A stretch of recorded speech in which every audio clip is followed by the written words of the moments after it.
There are tons of stories out there about hacked Pokemon games. Some of them are really quite neat, such as the one about a version where you get a ghost as a starter. Some are just ridiculous, silly stories about individuals dying after playing a game or the game talking to them. God, don't these readers know less is more when it comes to these stories? Well, I digress. I grew interested in these hacked games that are apparently in any thrift store, on eBay, or handed out by homeless people to random passerby. I didn't have the pleasure of meeting these creepy people. I merely found this particular cartridge in a trash bin when the garbage truck backed into my neighbor's dumpster. I noticed the game and asked the trash man if I could take it, and he didn't seem to mind. It was thrown away after all. I of course checked with my neighbor to confirm that they didn't actually want it, though they seemed perplexed, as if they'd never seen it before in their life. Their son made a grab for it, a little boy who saw the Charizard on the cover, crying out, "Pokemon! I want Mommy!" But his mother told him no, seeing as I found it. He didn't even have a Game Boy anyway, he just liked Pokemon. Thinking nothing more, I simply went home looking at the cartridge's sticker on the way.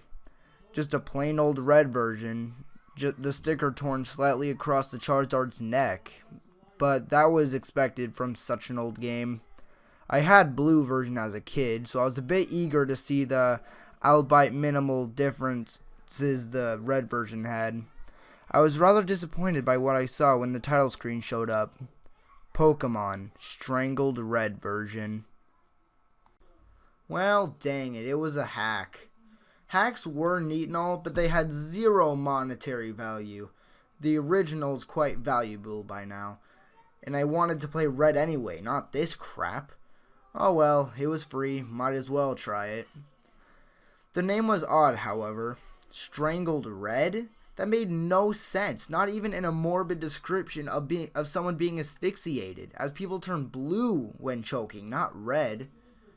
Who knows, maybe there was a pair of these hacks and I just got the red one. The more I thought about this though, the more interested I became.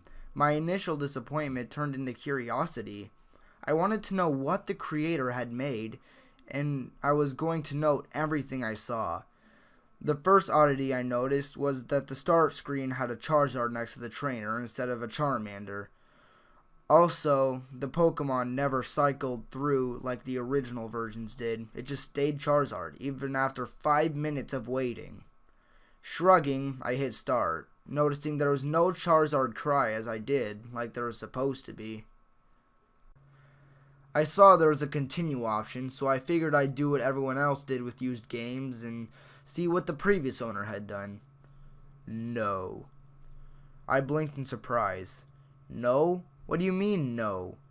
The game wouldn't let me continue no matter what, though on the fourth attempt I heard the Charizard cry, quiet and barely audible, but there. Shrugging it off, I just decided to hit new game, like I would have done after checking the old file anyway. The screen cut to black for a while. No Professor Oak, no starting theme, just nothing at all. Eventually, the screen came back, showing a bedroom, 2 beds, 2 TVs, and a computer in the corner. My trainer sprite was the usual one, consistent with the original red version.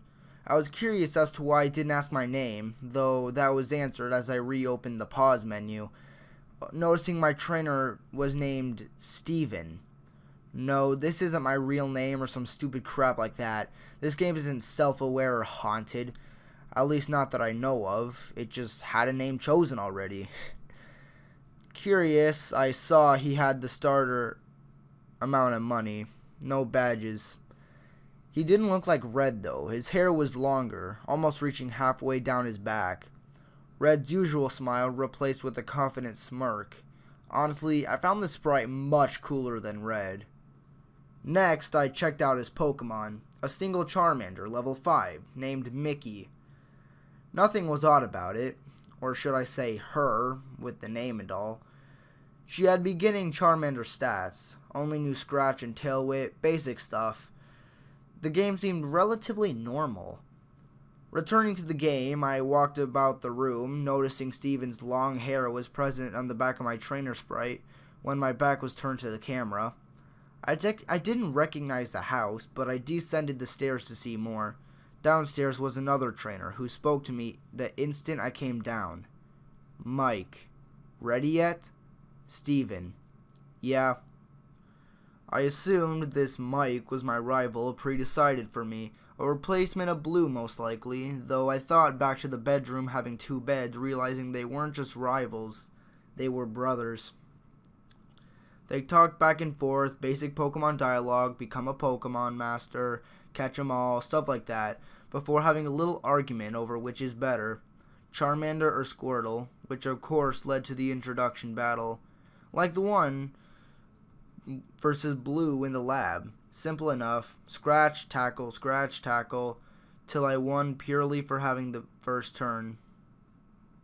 I took note of how much better Steven's sprite looked in combat than Red's.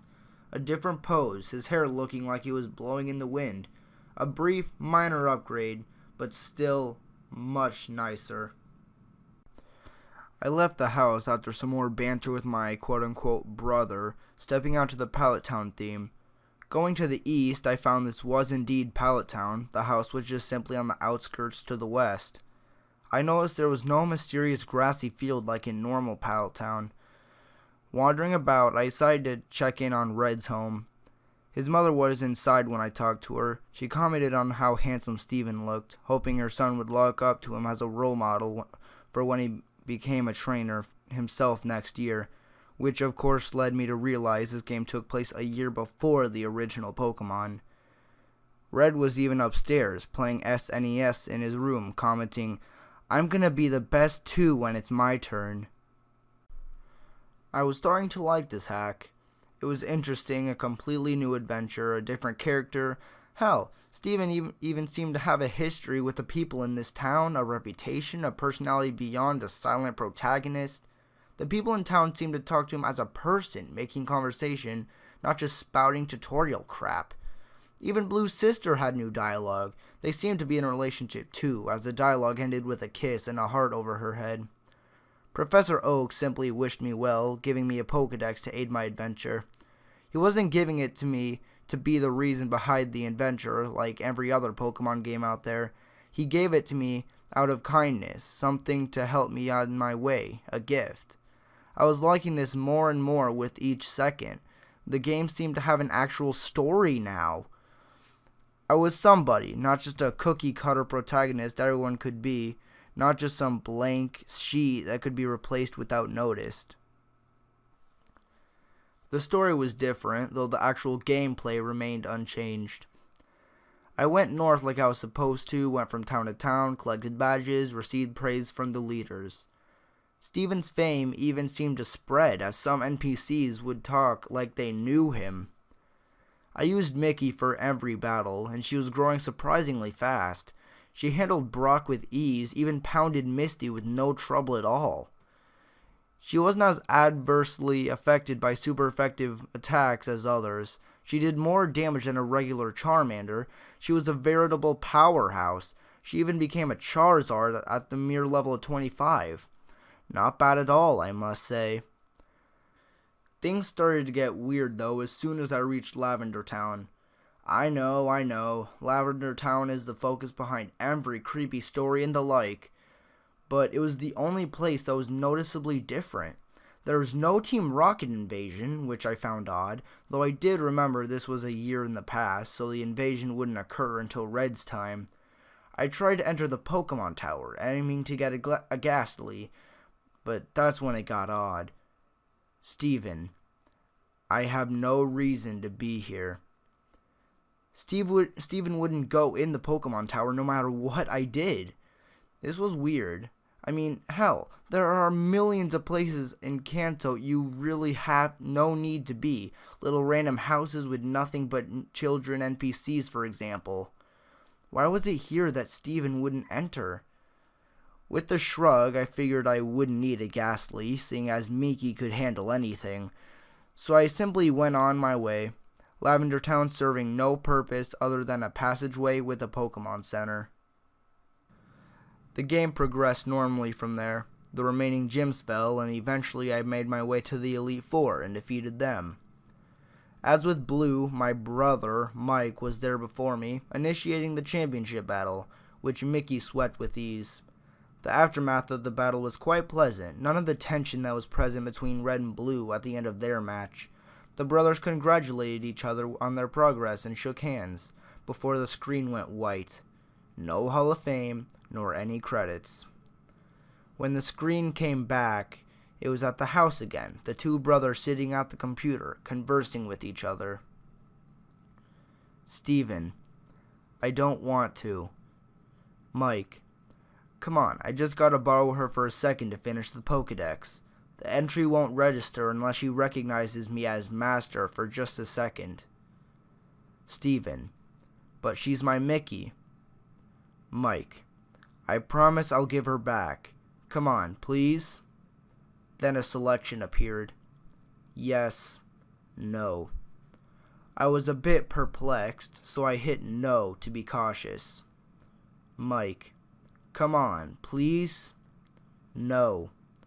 Mike: Come on, please. I realized this would just simply continue to loop until I hit yes, so I did, just to see what would happen. Mike: Alright, this will just take a sec. Then we'll both be Pokemasters. Steven: ... The screen changed to the animation shown when two people trade Pokemon, which I found a bit weird, seeing as I was solo, but whatever. This was just what was supposedly supposed to happen. Mickey went first. I watched lazily as she began to travel down the trading cube. That made me jump, the sudden noise resonating in my silent bedroom, loud due to the volume being way up. Staring at the screen, I noticed the game had seemed to freeze, Mickey still in mid-trade, but the game wasn't doing anything. With a sigh, I just turned off the game, wondering when my last save was. When the game turned back on, I stared for a moment at the start screen. There was no Charizard next to the trainer. Upon pressing start, I saw the new game option was absent, leaving only continue. This was strange, to say the least, so I selected it, the game starting without even showing my stats as usual. My jaw dropped at what I was greeted with.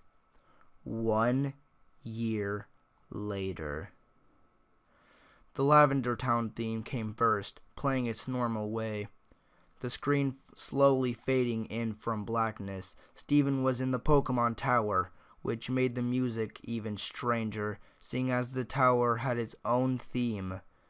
He was standing in front of a tombstone, not doing anything. Wondering what was going on, I pressed A. Steven... ...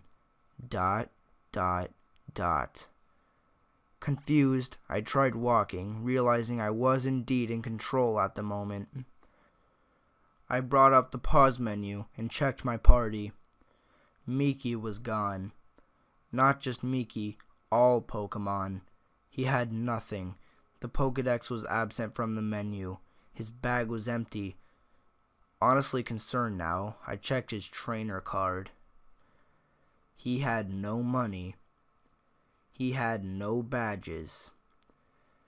His playtime was 8,795 hours, which was impossible as I only had 30 logging in before.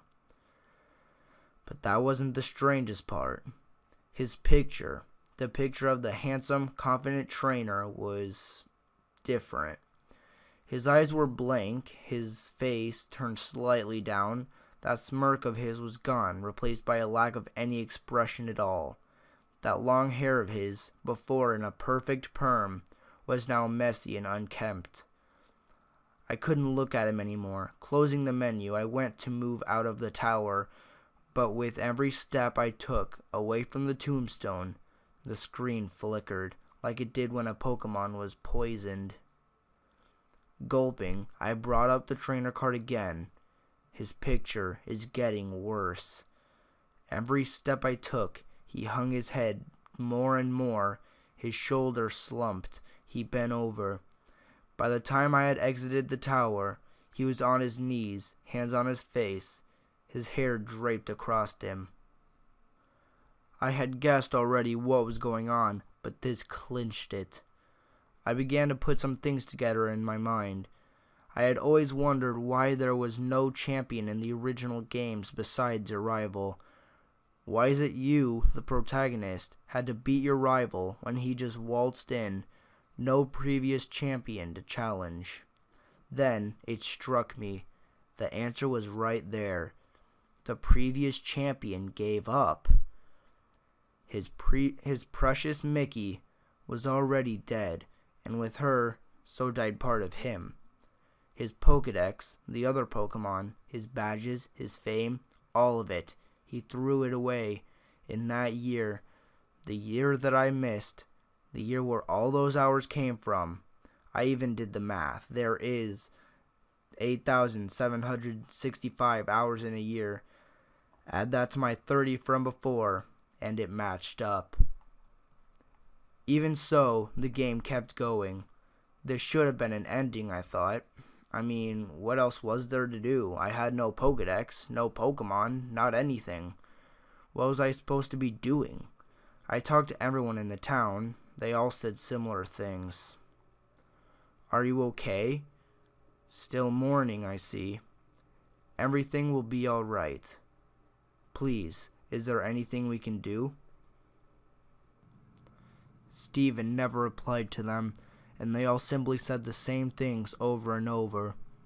I couldn't put the game down now. This was all too strange.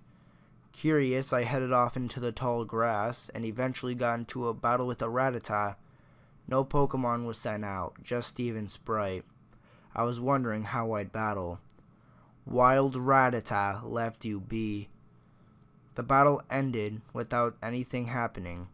This was certainly interesting, and it happened with every Pokemon I encountered. Wild Pidgey ignored you. Wild Ponyta wandered off. The music never changed either. No matter where I went, Lavender Town came from the speakers, following me, sometimes slowed down slightly, sometimes not. I searched everywhere, every town, talked to everybody, wondering just what the hell I needed to do. My frustration was mixing with the depressing atmosphere of all this, making the experience altogether unnerving and uncomfortable, but I couldn't tear myself away. I was starting to get a bit angry, though, nobody telling me anything besides giving me their condolences and trying to give me items like lemonade or coffee, each met with, Stephen, no. I slapped myself for idiocy, suddenly realizing how the likely answer was right in front of me. Pallet Town, of course. When I went there, though, which took a long time, having to walk, no Pokemon to fly with, no bicycle to ride, and Stephen only seemed to move half the regular movement speed, it wasn't much different. I tried talking to Professor Oak. These things happen. You were just unlucky. Next, I tried Blue's sister. Please, don't leave home again. Red's mom wouldn't even talk to me at all. With nowhere else in mind to go, I walked to the west, finding the house from the beginning, which I never entered since leaving Pallet Town. Inside was Mike, but talking to him was just as useless. Mike, I'm so sorry. I pondered for a moment if this really was the ending, Stephen doomed to do nothing but roam Kanto in misery, haunted by the memories, forced to listen to everyone's concerns about him. As a last-ditch effort to do anything, I went to the bedroom and walked over to the bed. Stephen, I'm going to sleep. The screen faded to black for a moment, but then slowly faded back in, the world having a black tint to it. The Mike sprite lying on the other bed. I assumed this meant it was night. Stephen, I'm going to do it. Do what? Again, I had no idea. Tried inspecting everything in the room. Nothing happened. As soon as I left the house, another dialogue. Stephen, it can bring her back. It can do anything. What in the hell was it? Something that could do anything. I couldn't for the life of me figure it out. Wandering about, I tried to leave Pallet Town the usual way. Stephen, not that way. He wouldn't go any farther. I tried the homes. Stephen, screw them. I quirked my eyebrow at that, forgetting for a moment this was not a real Pokemon game. The vulgarity just took me off guard.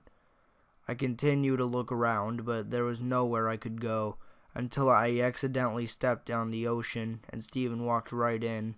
Only the upper half of his sprite visible, like the swimmers you encounter in the Cerulean Gym. I didn't know he could swim. Stephen, the missing one. Missing one? I paused for a moment. No, he couldn't possibly mean that. I hadn't tried the missing no trick on this hack yet, but it just fit too well. That had to be what he meant. I quote-unquote surfed all the way towards Cinnabar. I began to feel something was off, more so than this already was. Silence. The Lavender Town theme had stopped, and there was no noise at all, nor were there any Pokemon. I just kept going, finding Cinnabar and surfing up and down the east coast. Lo and behold, Wild Missing No appeared. Stephen, mine. Wild Missing No was caught. What the hell? Stephen didn't do anything. He just commanded that atrocity of broken data to join him. No, became his possession, and it did. I was becoming more and more disturbed by this all. Checking the start menu, I saw Missing No was not in my party, but instead an item, making things even stranger. I checked the trainer card as well. Stephen had his back to me, his hair straight behind him, his hands in his pockets. Nothing else. Remembering what he had said at the start of the night, I realized what I had to do. I surfed to land and made my way northeast to, where else, Lavender Town. Along the way, I noticed all the trainers, oddly still out of this hour, wouldn't look at Stephen, all of them turning when he passed, even those that were normally static. I tried talking to one of the officers in the guardhouse type buildings. Just go.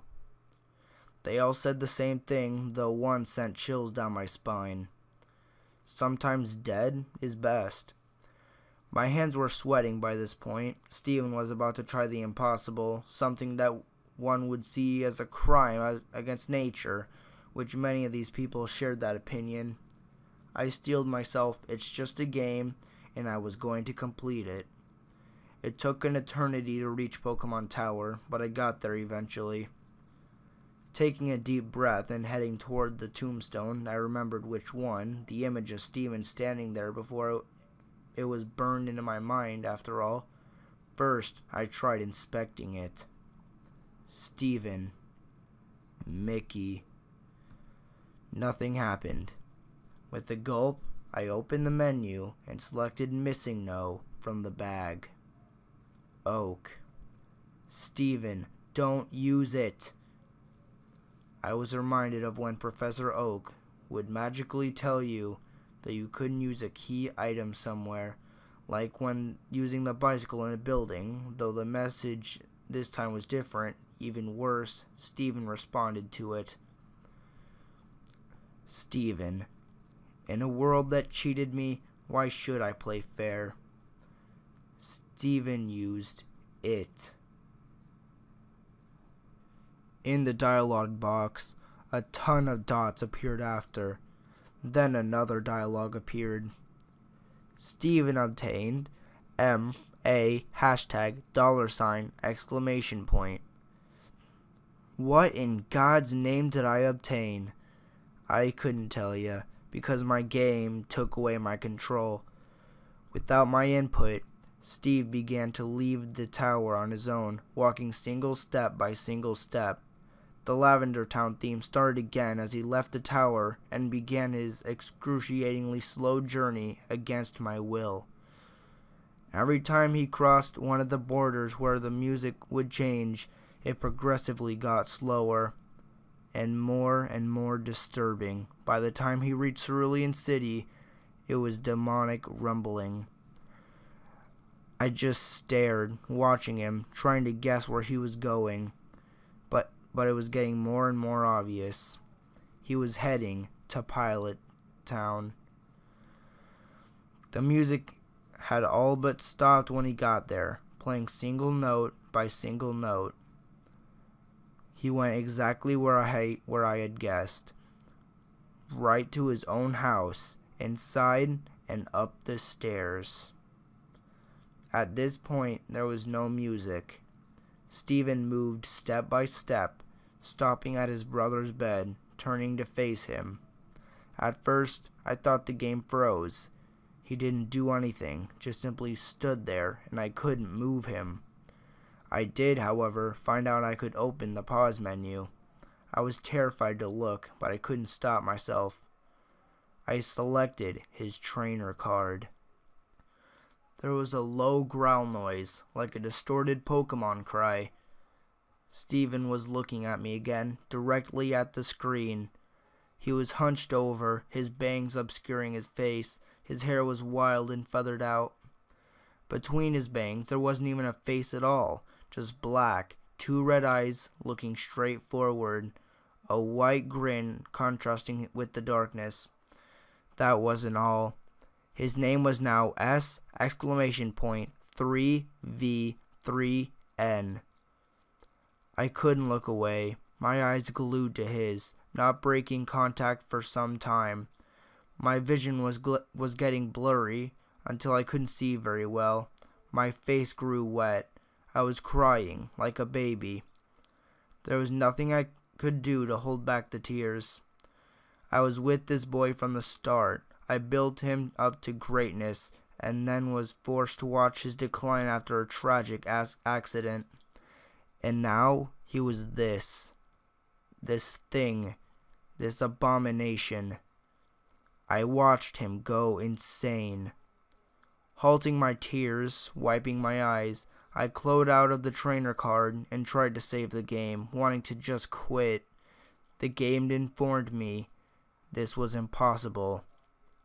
Nothing can be saved now. The pause menu wouldn't close no matter what I did. So with no other option, I checked his bag. Nothing happened. I checked his Pokemon, and there was one. A single sprite met me. It had 0 HP. Its status, DED.